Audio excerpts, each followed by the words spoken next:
Hi viewers, welcome to our channel. ప్రస్తుతం మనతో ఉన్నారు హైకోర్టు అడ్వకేట్ హనుమత్ ప్రసాద్ గారు. సార్, ఏంటి పరిస్థితి?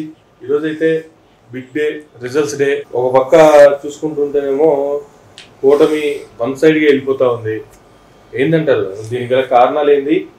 అంటే ఇప్పటివరకు వస్తున్నటువంటి విజయ అవకాశాలకు సంబంధించి కూటమికి వస్తున్నటువంటి మెజార్టీ ఊహాతీతంగా ఈ ఫలితాలు ఉన్నాయని. ఎందుకంటే గోల గోవిందరాజులకి ముడుపులు వెంకన్నబాబుకి అన్నట్టుగా మొత్తం సోషల్ మీడియా ఏంటి, లేకపోతే ఆస్ట్రాలజర్స్ ఏంటి, సెఫాలజిస్టులు ఏంటి అంటే కొంచెం పేరు పడ్డ సెఫాలజిస్టులు సర్వేలన్నీ కూడా వైఎస్ఆర్సీపీ వైపే చూసాయి. దానికి తోడు అత్యధికంగా మహిళలు ఓటింగ్లో పాల్గొనడం, దానికి తోడు మొత్తం నాయకులందరూ కూడా వైఎస్ఆర్సీపీ నాయకులు ముఖ్యమంత్రితో సహా కింద స్థాయి నాయకత్వం వరకు కూడా చాలా యాక్టివ్గా ఉండడం, ఇవన్నీ కూడా పాజిటివ్ రిజల్ట్ వైపు తీసుకెళ్తాయేమో అనేసి ప్రజలు భావించారు. మొత్తం దేశవ్యాప్తంగా కూడా అన్ని రాష్ట్రాల్లో జరిగిన ఈ రాష్ట్రం మీద ఎక్కువ కాన్సన్ట్రేట్ చేశారు. దానికి తగ్గట్టుగా తెలుగుదేశం జనసేన నాయకుల పరిస్థితి కూడా అలాగే ఉంది. ఎందుకంటే వాళ్ళు సైలెంట్ అయిపోయారు. వాళ్ళు కింద స్థాయి కార్యకర్తలు మేము గెలుస్తాం ఉంటున్నారు, కానీ చంద్రబాబు నాయుడు గారు కానీ పవన్ కళ్యాణ్ గారు కానీ ఎక్కడ సైలెన్స్ మెయింటైన్ చేశారు. సో దాన్ని బేస్ చేసుకుని కూడా వీళ్ళకి ఏమైనా ఇన్ఫర్మేషన్ ఉందా, వాళ్ళ సర్వేలు ఏమైనా చేయించుకున్నారా, ఒకవేళ ఓడిపోతాం ఏమైనా వచ్చిందా అనుకుని కూడా చాలామంది ప్రజలు అనుకున్నారు. కానీ నిశ్శబ్ద యుద్ధం జరిగింది. ఏ సైలెంట్ అయితే అలా పాటించారో అదే సైలెంట్గా ప్రజలు టక్కుమని గుద్దేశారు. అసలు ఊహించలేదు వైఎస్ఆర్సీపీకి సింగిల్ డిజిట్లోకి పడిపోతుందేమో అన్నట్టుగా ఉంది. అంటే ఇలాంటి చర్యని అసలు తెలుగుదేశం పార్టీ కూడా ఊహించుండదు ఎంత దారుణంగా పడుతుంది అనేసి. ఎనీహో ఏంటంటే ప్రజలు ఇచ్చిన తీర్పు అందరూ కూడా శిరస వహించాలి. ప్రజల్లో ప్రభుత్వం మీద వ్యతిరేకత ఇంతలా ఉందా అనేసి అంటే ప్రతి ఒక్కడూ ఆశ్చర్యపోయే విధంగా ఉంది. ఏంటంటే ప్రభుత్వ ఉద్యోగుల్లో ఖచ్చితంగా వ్యతిరేకత ఉంటుంది. అది మనం చెప్పుకున్నాం కూడా, ప్రభుత్వ ఉద్యోగుల్లో వ్యతిరేకత ఉంటుంది. ఆల్రెడీ ప్రభుత్వ ఉద్యోగుల నుంచి పోస్టల్ బ్యాలెట్ ఓట్లు పేరైనప్పుడు 4,40,000లో 80 నుంచి 90% వరకు కూడా వాళ్ళకి టర్న్ అవుతుంది. మిగతాది మహిళలది వాళ్ళది వచ్చేటప్పుడు ఇటు సైడ్ టర్న్ అవుతుంది అనుకున్నాం, కానీ ఇంత దారుణంగా ఓటు పోతుంది అనుకోలేదు. కొంచెం వీళ్ళు చాలా జాగ్రత్తగా అబ్జర్వ్ చేసుకోవాలి ఫలితాలు తర్వాత ఎందుకు ఎలా జరిగింది అనేటువంటి విషయం. ఎందుకంటే నా వరకు నేను వచ్చేటప్పటికి ఏమనుకుంటున్నా అంటే ఫస్ట్ ఏంటంటే అభ్యర్థుల ఎంపికలోనే తేడా వచ్చిందండి. గతంలో కూడా ఫస్ట్ అభ్యర్థులను ఎంపిక చేసినప్పుడు ఒక నియోజకవర్గంలో ఉండేటువంటి క్యాండిడేట్ని ఒక 2-3 జిల్లాల తర్వాత వేసేయడం, చాలామందిని 60% ఆఫ్ ది క్యాండిడేట్లు మార్చారు. వాళ్ళు కూడా ఎల్లడం ఇష్టం లేక కళ్ళమట్టి నీళ్ళు పెట్టుకున్న సందర్భాలు కూడా ఉన్నాయి. గుడివాడ అమర్నాథ్ గారు అల్లును చేసినప్పుడు. అంటే ఈయన ఎంత కాన్ఫిడెన్స్ అయిందంటే నేను ఎవరి నుంచో పెడితే నన్ను చూసి ఓటేస్తారనేటువంటి భావనలు ఈయన ఉన్నారు. వాళ్ళు ఎలా ఉన్నారంటే ఇప్పుడు నేను బయటికి వెళ్ళాను, ఇప్పుడు ఖర్చు పెట్టుకుంటేనే కానీ అవ్వదు, నేను ఎవరిని నమ్ముకోవాలి, అక్కడ కేటర్ లేదు, వాళ్ళ నియోజకవర్గం గురించి వాళ్ళకి పట్టు ఉంటుంది. వేరే నియోజకవర్గంలో తీసుకెళ్ళి పడేయడం వల్ల వీళ్ళు ఆశించినంతగా ఖర్చు పెట్టలేదేమో అనుకుంటున్నాను. అంటే మినిమమ్ ఖర్చు కూడా పెట్టలేదేమో వైఎస్ఆర్సీపీ వాళ్ళు. ఎందుకంటే ఆ నియోజకవర్గం వాళ్ళకి తెలియదు, ఆ నియోజకవర్గంలో కేటర్ తెలియదు, ఒకళ్ళు ఏ రకంగా ఇచ్చినా అవి అక్కడి వరకు వెళ్తాయో లేవో తెలియదు. ఇటువంటి పరిస్థితుల్లో గందరగోళానికి గురయ్యారు. ప్రజలు కూడా అలాగ ఆలోచించారంటే అసలు ఆ సంబంధిత ఎమ్మెల్యేని కానీ సంబంధిత మంత్రిని కానీ ఎందుకు నియోజకవర్గం మార్చారు అంటే అక్కడ అవినీతి ఆరోపణలు కానీ ఇంకోటి కానీ ఉంటే అక్కడ పనిచేయనోడు మా దగ్గర పనిచేస్తాడా అనేసి తిప్పికొట్టారని ఒకటి అనుకుంటున్నాను. రెండోది స్థానికతకు ప్రాధాన్యత వచ్చి ఉంటే ఇంత దారుణమైన ఫలితాలను చవి చూసేవాళ్ళు కాదేమో అనిపిస్తుంది నాకు. ఎందుకంటే అక్కడ అభ్యర్థి బాగాలేకపోతే అక్కడ అభ్యర్థిని తీసేసి స్థానికంగా ఉండేటువంటి ఏ నాయకుడిని ఇచ్చినా ఆ నాయకుడు మరింత ఉత్సాహంతో పనిచేసేటువంటి అవకాశం ఉంది. అక్కడ కూడా వీళ్ళు తప్పుడడుగు వేసారేమో అనిపిస్తుంది. రెండోది పర్టికులర్గా టార్గెట్ చేయడం, కొంతమంది ప్రజలకి చూసేవాళ్ళకు కూడా వైఎస్ఆర్సీపీలో ఉండేటువంటి నాయకులు కూడా అసహించుకునేలాగా కొంతమంది విదేశాల నుంచి యూట్యూబ్ ఛానల్స్ పెట్టుకుని జడ్జీలు తిట్టడం, బాగా టార్గెట్ చేయడం, అలా శ్రీరెడ్డి వీళ్ళందరూ వీళ్ళు చేసిన అతి కూడా వైఎస్ఆర్సీపీకి మైనస్ చేసిందేమో అని నేను అనుకుంటున్నాను. ఏదేమైనా ప్రజా తీర్పు గౌరవించాలి. ఎందుకేంటనేది వాళ్ళు సమీకరణలు చేసుకోవాలా. ప్రజా తీర్పును ఎవరైనా గౌరవించాల్సిందే. ప్రజా తీర్పుకు లోబడే ఏ పార్టీ అయినా ఏ ప్రభుత్వం అయినా లోబడి ఉండాల్సిందే 100%. కానీ ఇంత దారుణమైనటువంటి మెజార్టీ పడిపోవడం అనేది దాని వెనక ఇప్పుడు గతంలో చూసుకుంటే 2019లో 151 సీట్లతో అధికారంలోకి వచ్చినటువంటి వైఎస్ఆర్సీపీ, కానీ ఇప్పుడు అంత మించి కూటమికి వచ్చేలా చూపిస్తూనే మెజార్టీ ఉన్నటువంటి ముందంజలో ఉన్నటువంటి నెంబర్స్ చూస్తూ ఉంటాం. ఇక్కడ అభ్యర్థుల మార్పోటి బాగా షాక్ తగిలిందండి. రెండోది ఏంటంటే కొన్ని ఇలా దౌర్భాగ్యం అనుకోలో దురదృష్టం అనుకోలో కానీ కొన్ని పనులు కూడా సెంట్రల్ గవర్నమెంట్ చేసిన పనులు కూడా వీళ్ళు చెప్పుకోలేని పరిస్థితి. ల్యాండ్ టైటిలింగ్ యాక్ట్ మీద చంద్రబాబు నాయుడు గారు చిట్ట చివరి అస్త్రాన్ని ప్రయోగించారు. ల్యాండ్ టైటిలింగ్ యాక్ట్ వల్ల మీ భూములన్నీ పోతున్నాయి, మీ భూములు వేరే వాళ్ళ చేతిలోకి వెళ్ళిపోతున్నాయి, అది మీద జగన్మోహన్ రెడ్డి గారి ఫోటోలు ఉంటుంది అని చెప్పి ప్రకటించుకున్నారు. దాన్ని ఈయన ఖండించాలి. ఇది నేను పెట్టింది కాదు, సెంట్రల్ గవర్నమెంట్ పెట్టిన యాక్ట్ని నేను ఇంప్లిమెంట్ చేస్తున్నాను, దీనికి నాకు ఏ సంబంధం లేదు, ఒకవేళ ప్రజలకు ఇష్టం లేకపోతే నేను ఇతరులా చేసుకుంటాను అనాల. ఇక్కడ మూర్ఖత్వం ఏంటంటే ఈ మూర్ఖత్వం ఎంత పనిచేసింది. ఇప్పుడు ల్యాండ్ టైటిలింగ్ యాక్ట్ మీద మా అడ్వకేట్స్ అందరూ కూడా 4 నెలల పాటు నిరాహార దీక్ష చేసి బాయ్కట్లు చేసి కోర్టుకి వెళ్లకుండా దాని మీద చేశారు. దానివల్ల అడ్వకేట్లకి తీవ్రమైన నష్టం, భూములు ఉండే వాళ్ళకి తీవ్రమైన నష్టం. ఇంత చేసినా దాని గురించి ఒక భరోసా ఇవ్వలేదు సార్ కదా, దాని గురించి కీప్ క్వైట్. ఇక్కడ కూడా ఇది సెంట్రల్ గవర్నమెంట్ది, మేము దాన్ని ఆపు చేస్తాం అవసరం అవుతుందని చెప్పుకోలేదు. అక్కడ మోడీ గారు ఏం చేశారు, వ్యవసాయ రంగ చట్టాలని పార్లమెంట్లో తీసుకొచ్చి చట్టం చేసినప్పుడు తీవ్ర నిరసన వ్యక్తం చేసినప్పుడు 3 నెలల పాటు కంటిన్యూ సాగినప్పుడు ఆయన ఏంటంటే ఆ చట్టాలను రద్దు చేసుకున్నాడు. అంటే ప్రజా వ్యతిరేకత వల్ల మనకేమైనా ఎఫెక్ట్ కలుగుతుందేమో అని ఈయన ఇదేం ఆలోచించలేదు. నేను ఏదైతే అనుకున్నానో అదే చేస్తాను, నేను మళ్ళీ వెనక్కి తిరగను. అది కొన్ని సందర్భాల్లో ప్లస్ అవుతుంది, కొన్ని సందర్భాల్లో మైనస్ అవుతుంది. ఆ తెగింపు అన్నది ఇప్పుడు ఉండవల్లి అరుణ్ కుమార్ గారిని ఏంటి తెగింపు అనేసి కూడా ఆయన 2-3 సార్లు అన్నారు. ఎందుకంటే అమరావతి రైతులది చూసుకోండి, అంతకాలం నుంచి లాంగ్ రేంజ్ స్ట్రైక్ జరిగినప్పుడు వాళ్ళతో కూర్చొని మాట్లాడో వాళ్ళకి నచ్చజెప్పో ఏదో ప్రయత్నం ఒక నాయకుడిగా బాధ్యతని భుజాల మీద వేసుకోవాల్సిన పరిస్థితి అయితే ఉంది. సో ఇవన్నీ కొంచెం వికటించాయి అనుకుంటున్నాను. ల్యాండ్ టైటిలింగ్ యాక్ట్ ఖచ్చితంగా దెబ్బతగిలింది. ఎందుకంటే వాళ్ళ తాలూకు ఆస్తుల మీద ఈయన తాలూకు పట్టా తీసుకున్నవన్నీ కూడా చూపెట్టారు. ఇకపోతే టిడ్కో భూములకు వచ్చేటప్పుడు గతంలో తెలుగుదేశం ప్రభుత్వం ఇచ్చింది, వాళ్ళు ఒక్కొక్కరు సామాన్య మానవులందరూ కూడా ₹1,00,000 2 లక్షలు కట్టి డబుల్ ఇల్లు బెడ్రూమ్లకి ఎంతని, లేకపోతే రకరకాలుగా 1,00,000 నుంచి 2,50,000 వరకు డిపాజిట్ చేశారు పేద ప్రజలు. వాళ్ళకి ఎవరికి ఇవ్వలేదు. ఏంటి ఈయన చేసేయరు అన్న ఉద్దేశం మీద ఎవరికి ఇవ్వలేదు. వాళ్ళు సామాన్య ప్రజలు కదా. ఇప్పుడు మనం ఆలోచించవలసింది ఏంటంటే నాయకులకి దెబ్బలాట ఉండొచ్చు, అక్కడ నష్టపోయేది ఒక సామాన్యుడు. ₹2,50,000 అప్పు తీసుకొచ్చిస్తే ఇప్పుడు కొత్తగా స్థలం రాలేదు జగన్మోహన్ రెడ్డి గారు ఇచ్చిన దాంట్లో, ఎందుకంటే టిడ్కో ఇల్లుకి అప్లై చేసింది, ఆ ఇల్లు హ్యాండ్ ఓవర్ చేయలేదు సరికదా, ఆ డబ్బులు ఇవ్వలేదు. చివరిలో మొక్కుబడిగా కొంతమందికి ఇచ్చారు, కొంతమందికి ఇవ్వలేదు. కొంతమందికి ఇచ్చి కొంతమందికి ఇవ్వకపోవడంతో కొంతమందికి చెక్కులు ఇచ్చారు రిటర్ను, కొంతమందికి ఇవ్వలేదు. కొంతమందికి ఇచ్చి కొంతమందికి ఇవ్వకపోవడంతో కూడా వాళ్ళు కూడా బాగా నిరసన వ్యక్తం చేశారు. ఇకపోతే ఈయన బటన్ నొక్కుడు కార్యక్రమం ఉంది జగన్మోహన్ రెడ్డి గారిది, చాలా వరకు కూడా లబ్ధిదారులకు అందేయేమో అనుకుంటున్నారు. కానీ నాకు తెలిసి గతంలో కూడా మాట్లాడుకున్నా, ఆయన బటన్ నొక్కిన దాంట్లో చాలామందికి పడట్లేదు.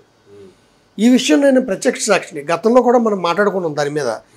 ఎందుకంటే అధికారులు కావాలని జగన్మోహన్ రెడ్డి గారిని బ్యాట్ చేయడానికి ఒకవేళ కొంతమందిని లిస్టులోంచి తీసేస్తున్నారు అర్హులైనటువంటి వాడిని, ఇది ఆయన వరకు వెళ్తున్నది.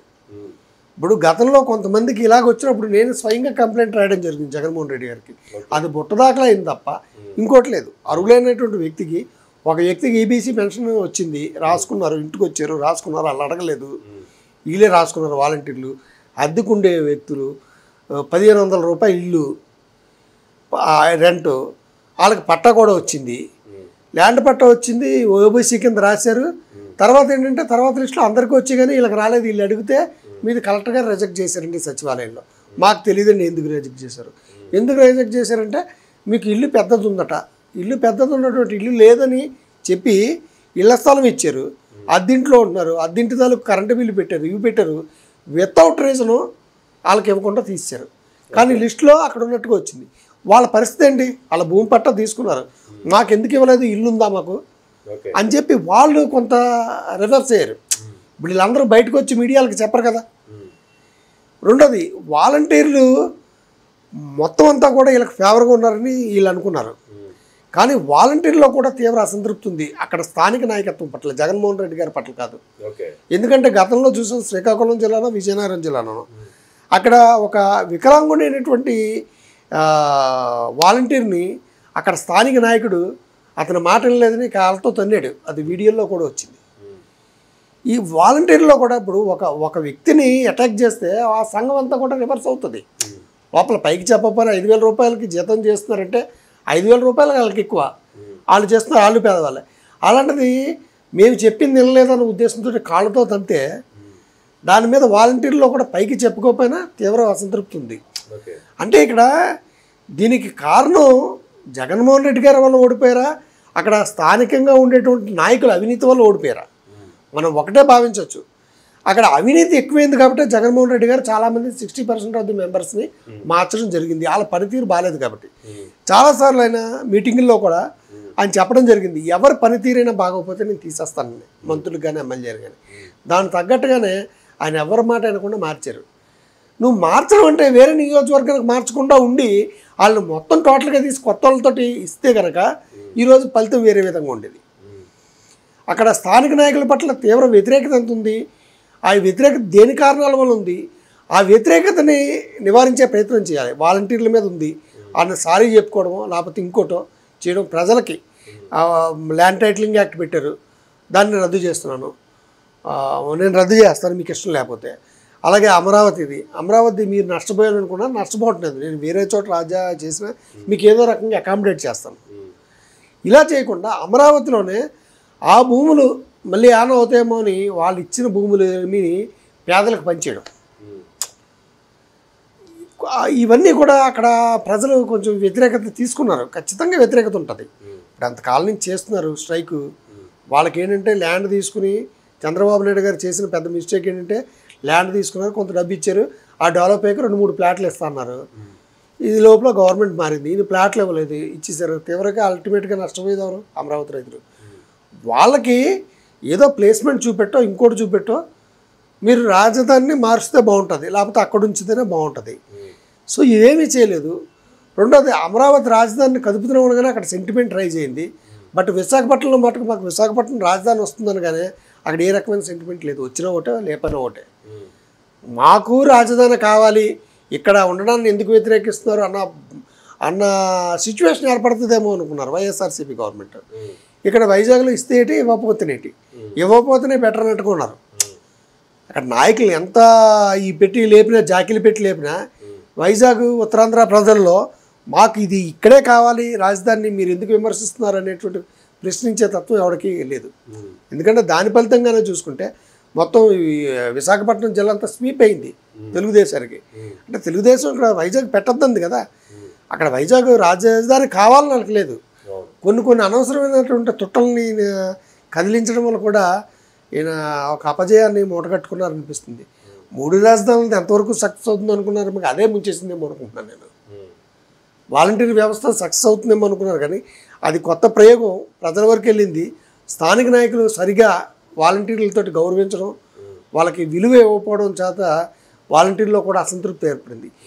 ఈ వర్గం ఆ వర్గం కాదు, మొత్తం అన్ని వర్గాలు కలిపి అంత వ్యతిరేకత చూపెట్టే అంటే మనం అర్థం చేసుకోవచ్చు. మళ్ళీ ఇంకొకటి మనం అనుకున్నది ఏంటంటే ముస్లిం ఓట్లు భారతీయ జనతా పార్టీ తెలుగుదేశం పార్టీ కలవడం వల్ల ముస్లిం ఓట్లు ఖచ్చితంగా తెలుగుదేశం పార్టీకి దూరం అవుతే ముస్లిం ఓట్లు ఖచ్చితంగా వీళ్ళకి పడేటువంటి అవకాశం ఉందనుకోవచ్చు. అందువల్ల ముస్లిం ఓట్లు వీళ్ళకి అనుకూలంగా ఉన్న ముస్లింలకి జగన్మోహన్ రెడ్డి, ఆ వ్యతిరేకంగా ఉన్నటువంటి వర్గానికి ముస్లింలు కూడా కొత్తగా వేశారు ఓట్లు. మనం అదొకటి గమనించాలి. ఇకపోతే పర్టికులర్గా క్యారెక్టర్ అసోసియేషన్స్ చేయడం. ఇప్పుడు కొడాలి నాని గారు కానీ, వంశీ గారు కానీ, ఇటు రోజా గారు కానీ మిగతావి ఏంటంటే వాళ్ళ వ్యక్తిగత జీవితాల్లోకి వెళ్ళి ఇప్పుడు రాజకీయంగా వైరం ఉండడం వేరు. జగన్మోహన్ రెడ్డి గారు ఎప్పుడు కూడా వ్యక్తిగతంగా ఎవరిని టచ్ చేయలేదు. ఈ నాయకులు వ్యక్తిగతంగా టచ్ చేసి వాళ్ళ క్యారెక్టర్ని అసలు చేసి పావలా కయ్యానని ఇంకోటని 3 పిల్లలని చెప్పి ఇవి చేసి, అదేవిధంగా లోకేష్ గారిని మొత్తం ఆయన పుట్టుకునే ఒక అపవిత్రం చేసే విధంగా ప్రవర్తించడం, ఇవన్నీ కూడా వాళ్ళకి బాధ కలిగిందే లేదా కానీ జనాలకు బాధ కలిగింది. ఏ సామాన్య మానవుడు ఎవరుకుంటాడు అలాంటివి రిసీవ్ చేసుకోడు. మన ఆంధ్రప్రదేశ్ ప్రజలు శాంతి కాముకులు. ఇలాంటి వ్యక్తిగతంగా టార్గెట్ చేయడం అనేది ఎవరిని సహించరు. వాళ్ళకి చంద్రబాబు నాయుడు అన్న ఇష్టం ఉన్నా ఇష్టం లేకపోయినా అంత టార్గెట్ చేయడం సహించలేపారు. ఇకపోతే వీళ్ళ ప్రవర్తనలో కూడా మన ఎలక్షన్లో చూసాం. తెనాల్లో అతను ఎవడో కార్యకర్త ఇలాగ అన్నాడని ఎమ్మెల్యేని లైన్లో వెళ్ళమన్నాడని చెప్పి గోపమే కొట్టేశాడు పబ్లిక్లోనే. ఇంకో ఎమ్మెల్యే గారు బూత్లోకి వెళ్ళి మొత్తం ఇది బ్రేక్ చేశారు. అది వీడియో ఎలాగొచ్చింది లేదా తర్వాత సంగతి. ఇవన్నీ కూడా వీళ్ళు ఇంత దౌర్జన్యంగా చేస్తారా అనేటువంటి భావన ప్రజల్లోకి వెళ్ళిపోయింది. అఫ్ కోర్స్ బూత్ చేయడం అనేది పోలింగ్ ఇచ్చి ఈవీఎం మిషన్ బ్రేక్ చేయడం అన్నది ఎలక్షన్ తర్వాత వచ్చింది.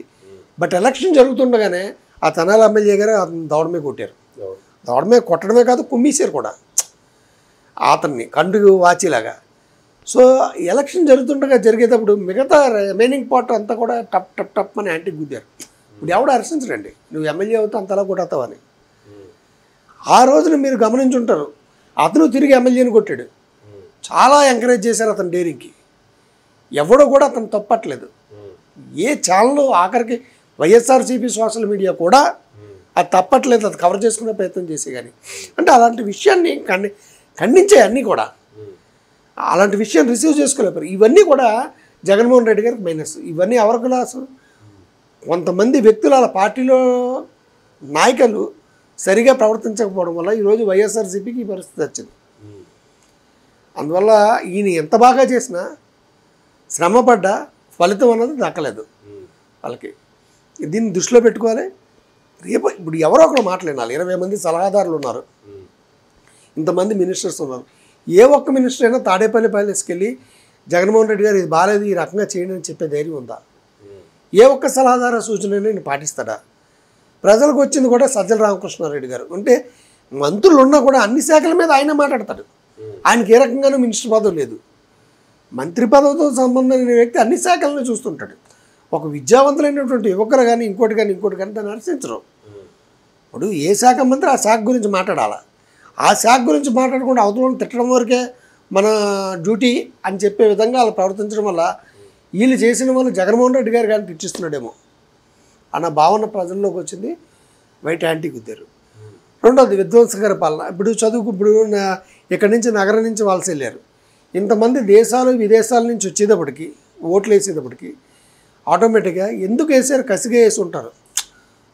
మనం అనుకున్నది ఏంటంటే మొత్తం అందులో అంతమంది వేయరు కదా, తెలుగుదేశానికి సగం మందిన వైఎస్ఆర్సీపీకి వేస్తారు కదా అనుకున్నాం. కానీ అనుకున్న ప్లాన్ తిరగబడింది, అది రాంగ్ అని తేలింది. అంతమంది కూడా సాలిడ్గా అక్కడి నుంచి వచ్చిన ప్రతి ఓటు కూడా, బయట ప్రాంతం నుంచి వచ్చిన ప్రతి ఓటు కూడా తెలుగుదేశం పడింది. అంటే అంత వ్యతిరేకత ఉంది. అంత వ్యతిరేకతని ఆ పార్టీ గుర్తించలేకపోయింది.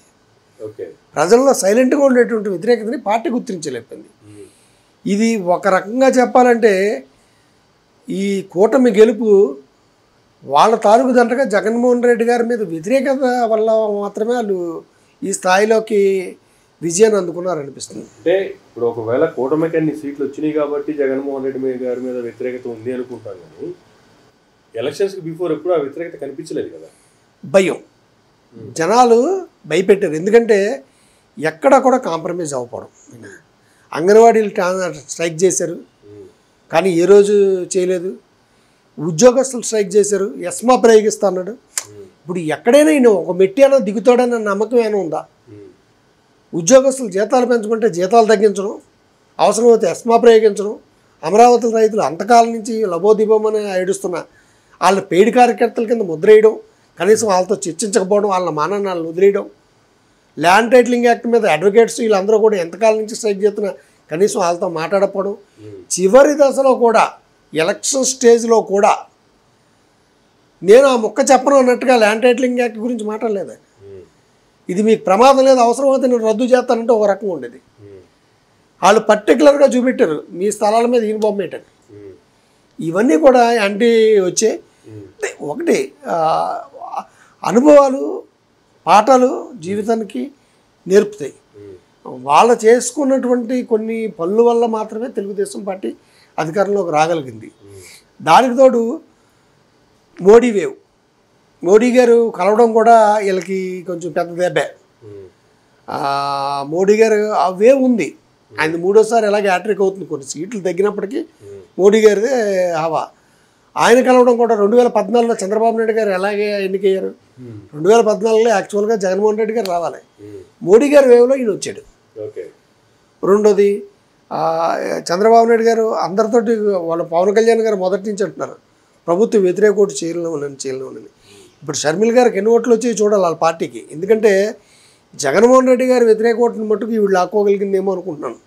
చాలా వరకు సీట్లు పోవడం వెనక అట్లా ఇప్పుడు సాయంత్రానికి రేపటిగా తెలుస్తుంది. నా వ్యక్తిగత అభిప్రాయం అవుతుంది అది ఈ రకంగా జరిగి ఉండొచ్చు. ఫ్యాక్టర్స్ ఏ కారణాల చేత ఓడిపోయే ఉంటారు. మనం లాస్ట్ వీడియోలో కూడా మనం మాట్లాడుకున్నాం, ఒకవేళ తెలుగుదేశం పార్టీ గెలిస్తే ఏ కారణాల చేత గెలిచేటువంటి అవకాశం ఉంది, వైఎస్ఆర్సీపీ గెలిస్తే ఏ కారణాల చేత గెలిచే అవకాశం ఉంది, ఓడిపోతే ఏ కారణాల చేత అవకాశం ఉంది, ఇక్కడ ఓడిపోతే ఏ కారణాల చేత అవకాశం ఉంది. ఇప్పుడు వీళ్ళు ఓడిపోయారు కాబట్టి ఈ కారణాల చేత చేసే అవకాశం ఉంది. అయితే ఏంటంటే ప్రజలు సైలెంట్గా కొట్టారు, ఎవ్వడికి అనుమానం రాకుండా. ఇప్పుడు అనుమానం ఏంటంటే జనాలకు చూసేటప్పుడు నిన్నటి వరకు వైఎస్ఆర్సీపీనే వచ్చేటువంటి అవకాశం ఉంది. ఎందుకంటే మనం ప్రసిద్ధంగా గమనించుకుంటే ప్రముఖ సంస్థలైనటువంటి సెఫ్రాలజిస్, ఆరామస్తాన్ కానీ, ఆత్మసాక్షి కానీ, ఇండియా టుడే కానీ ఇవన్నీ ఫేమస్వే. ఇవన్నీ కూడా నేషనల్ మీడియాలు కూడా చాలా వరకు వైఎస్ఆర్సీపీకి అనుకూలంగా ఇచ్చి ఇప్పుడు వాళ్ళకే అంత చిక్కలేదు. ఇకపోతే ప్రముఖ ఆస్ట్రాలజర్స్ కింద పేరు పొందినటువంటి వ్యక్తులు వాళ్ళు చెప్పింది నిజమవుతుందో లేదో తెలియదు కానీ వాళ్ళకి రాష్ట్ర వ్యాప్తంగా విశేష ప్రజాదరణ ఉంది. ఇప్పుడు సివిఎల్ నరసింహాచారి గారు కానీ, వేణుస్వామి కానీ వీళ్ళందరూ కుండ బదలు కొట్టినట్టుగా చెప్పడం ఏంటంటే పలానా వాడు గెలుస్తాడు రాసి పెట్టుకోండి అని. దానికి తోడు ఇంకో స్వామీజీ ఆయన మీద గౌరవం కూడా ఉంది చాలామందికి, అఘోరా అని ఆయన ఈ మధ్య వస్తున్నాడు. ఆయన కూడా ఏం చెప్పాడంటే 2024లోనే కాదు 2029లో కూడా జగన్మోహన్ రెడ్డి గారని చెప్పారు. ఈ కారణాలన్నీ బేస్ చేసుకుని ఈ వచ్చేటువంటి అవకాశం జగన్మోహన్ రెడ్డి గారికి ఉందని యావత్తు దేశం అంతా కూడా జగన్మోహన్ రెడ్డి గారే గెలుస్తారనుకున్నారు. కానీ దానికి భిన్నంగా ఫలితాలు వచ్చాయి. ఆఖరికి అక్కడ కేసీఆర్ గారు కూడా నాకు అందిన సమాచారం ప్రకారం ఈయన వచ్చే అవకాశం ఉందన్నాడు. ఏదేమైనా మనం అనుకున్నట్టుగా జరగదు. ఆంధ్ర ప్రజల ఉభయ రాష్ట్రాల ప్రజల నాడిని మట్టుకు పట్టుకోలేని పరిస్థితి వచ్చింది. ఎందుకంటే గతంలో మనం ఇక్కడ చూసుకున్నాం తెలంగాణ ఎలక్షన్స్లో అంటే ఓకు అందని విధంగా ఈయన వచ్చారు. కానీ ఇక్కడ ప్రతిపక్షం హోదానే నిలుపుకున్నారు కేసీఆర్ గారు. ఇక్కడ ప్రతిపక్షం హోదా కూడా నిలుపుకోలేని పరిస్థితి. బహుశా సాయంత్రానికి వచ్చేటట్టు సింగిల్ డిజిట్ కూడా పడిపోవచ్చేమో. అలాగుంది. సాలిడ్గా అయితే వేసేయడం అయితే జరిగింది. అది విషయం. ఇప్పటికి వచ్చేటట్టు 10 స్థానాల్లోనే లీడింగ్లో ఉంది. 1 స్థానం గెలిచింది ఇప్పటి వరకు. 10 స్థానాలు లీడింగ్ కూడా ఒకటి తగ్గితే సింగిల్ డిజిట్కి వెళ్ళిపోద్ది. అది విషయం. సో ఫైనల్గా ఏం చెప్తారంటే వచ్చిన ఫలితాలు చూస్తుంటే ఏం చెప్తారు? సో ఏదేమైనా మొత్తం ఇక్కడి నుంచైనా ఒకసారి ఓటమికి గల జెన్యూన్ కారణాలని బేరీజు వేసుకుని కుంగిపోకుండా ప్రజలకి ఏది కావాలో అది మనం ఇవ్వలేదు. ఇప్పుడు చెత్త మీద పన్నుని ఎవడో ఎక్స్పెక్ట్ చేయడు. ఇప్పుడు ఏదేసినా ప్రజలు ఏది కావాలో అది ఇవ్వలేకపోవడం వల్ల ఇలా జరిగిందా అని చెప్పుకుని ఆ కారణాలను బేరీజు వేసుకుంటూ ప్రతిపక్షం పాత్రను సమర్థవంతంగా నిర్వర్తిస్తే మళ్ళీ వచ్చేసరి ఎన్నికల్లో అవకాశం ఉండేటువంటి అవకాశం ఉంది. వీళ్ళు కూడా గెలిచిన పార్టీ కూడా గత అనుభవాలు ఇదే సీన్ రిపీట్ అయింది వాళ్ళకి 2019లో. ప్రజలు ఏమాత్రం తేడా వచ్చినా తోలు తీసేస్తారు నాయకులకి. ఆ విషయాన్ని గుర్తుంచుకోవాలి. అప్పుడు టీడీపీకి తీశారు, ఇప్పుడు వైఎస్ఆర్సీపీకి తీశారు. రేపు పొద్దున్న సరిగ్గా చేయకపోతే మళ్ళీ సీన్ రిపీట్ అయ్యే అవకాశం ఉంది.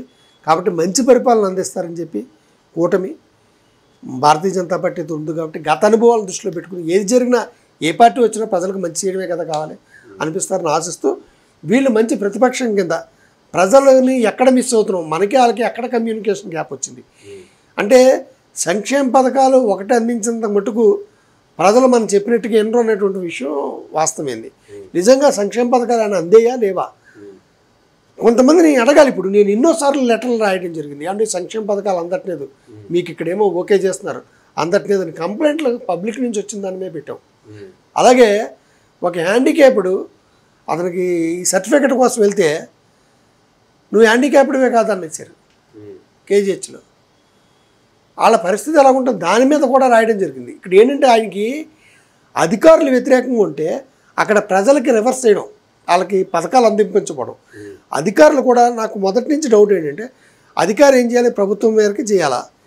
ఇక్కడ వీళ్ళకి ఇవ్వలేదు, నువ్వు హ్యాండిక్యాప్డ్ కాదన్నాడు, ఒకడికి అన్ని లబ్ధిదారులు పథకాలు పొందారు, ఆ పథకాలేమో వీళ్ళు ఇవ్వలేదు, అధికారులు చేయలేదు. ఆ జగన్మోహన్ రెడ్డి గారి వరకు తెలుసుకునే ప్రయత్నం చేయలేదు. ఎన్నిసార్లు ఫోన్ చేసినా కూడా అక్కడ ఎత్తేవాడు లేడు, ఆ సీఎం ఆఫీస్లో ఎత్తేవాడు లేదు, సరైన జవాబు ఇవ్వలేదు. వీళ్ళు ఏం చేస్తారు, వీళ్ళు అటువంటిప్పుడు మాకు రాయడం ఎందుకు, మాకు చేయడం ఎందుకు అంటారు. ఇలాగా ఈ నాకు తెలిసి ఇద్దరు ముగ్గురు ఇలాంటి వాళ్ళు చాలామంది ఉండొచ్చు కదా. ఇప్పుడు ఆయన దృష్టిలో ఆయన నేను వేసేసాను అనుకుంటాడు. వాళ్ళకి పడలేదనే విషయాన్ని చెక్ చేసుకున్నారా, వెరిఫై చేసుకున్నారా? అధికారులను గుడ్డిగా నమ్మడం వల్ల కూడా వీళ్ళు మన వాళ్ళని కూడా ప్రమాదం. అధికారులు నచ్చలేదు అనుకోండి, ఓ 10 మందికి ఇచ్చే లబ్ధిదారులను పక్కన పెట్టేసి అనుకోండి, రానివ్వకుండా వాళ్ళ చేతిలో ఉంది ఎగ్జిక్యూషన్. ఈయన బట్టనే నొక్కుతాడు, ఇయ్యాలా అక్కలేదా తీసేయాలన్నది ఇది. ఎవడో ఏ ఊరి నుంచో రాలేదంటే ఎవడికి చెప్తాడు సమాధానం? ఎవడికే టచ్లో. సచివాలయానికి వెళ్తే మాకు సంబంధం లేదండి, అది పైనుంచి చేశారండి, మేము ఓన్లీ ప్రొసీడ్ చేయడం వరకే, పంపించడం వరకే, మీరు ఇచ్చింది అప్లోడ్ చేయడం వరకే, ఇవ్వడం వాళ్ళది. అక్కడ దెబ్బలైంది. సచివాలయం వ్యవస్థ సక్సెస్ అయింది అంటున్నారు, కానీ వీళ్ళు అప్లోడ్ చేయడం వరకే ఇలా బాధ్యత. ఏదైనా అక్కడ ఇచ్చేదంతా కమిషనర్లు, కలెక్టర్లే. వీళ్ళకి ఆ విషయం తెలియదు, వాళ్ళు రాలేదనుకోండి వీళ్ళు ఏం చేయలేరు. అందువల్ల అక్కడ ఆ వ్యవస్థను కూడా చూసుకోవాలి. సచివాలయ వ్యవస్థ దేశవ్యాప్తంగా అన్ని దేశాలు, అన్ని రాష్ట్రాల్లో కూడా దీని వైపు చూస్తున్నాయి. కానీ ఇందులో కూడా కొన్ని లోపాలు ఉన్నాయి. వీళ్ళు బాధ్యత, ఉద్యోగ ధర్మం మాత్రమే నిర్వర్తిస్తున్నారు. తర్వాత జరిగే వాటి మీద వీళ్ళు కరెక్ట్గా ఇన్ఫర్మేషన్ ఇవ్వలేకపోతున్నారు. వాళ్ళకి కలెక్టర్ దగ్గరికి వెళ్ళి మాట్లాడాలి. ఎక్కడ ఎవరితో మాట్లాడు? ముఖ్యమంత్రి కంప్లైంట్ ఇవ్వాలి, కంప్లైంట్ ఇస్తే సీఎం ఆఫీస్లో పట్టించుకునే వాళ్ళు. ఇలాంటి కారణాలు ఉన్నాయి. ఇవన్నీ కూడా బేరీ చేసుకుని రేపు రాబోయే సంవత్సరంలో, ఇప్పుడు ఓటమన్నది ఇద్దరు పోటీ చేసినప్పుడు ఒకటే గెలుస్తాడు, ఇద్దరు పోటీ చేసినప్పుడు ఒకటే గెలుస్తాడు. చంద్రబాబు నాయుడు ప్రతిపక్షంలో లేరా చాలాసార్లు, రాజశేఖర రెడ్డి గారు కామను. చాలా స్పోర్టివ్గా తీసుకుని పని చేసుకుంటూ ప్రజల్లో అభిమానులు మళ్ళీ పొందాలి. రైట్ సార్, థ్యాంక్ యూ అండి, thank you very much sir. ఇదండి ఇప్పటివరకు వస్తున్నటువంటి ఫలితాలకు సంబంధించి ప్రసాద్ గారు ఇచ్చినటువంటి వివరణ. ఇది నాటి మరో ఇంట్లో మళ్ళీ కలుద్దాం. చూస్తూనే ఉండండి.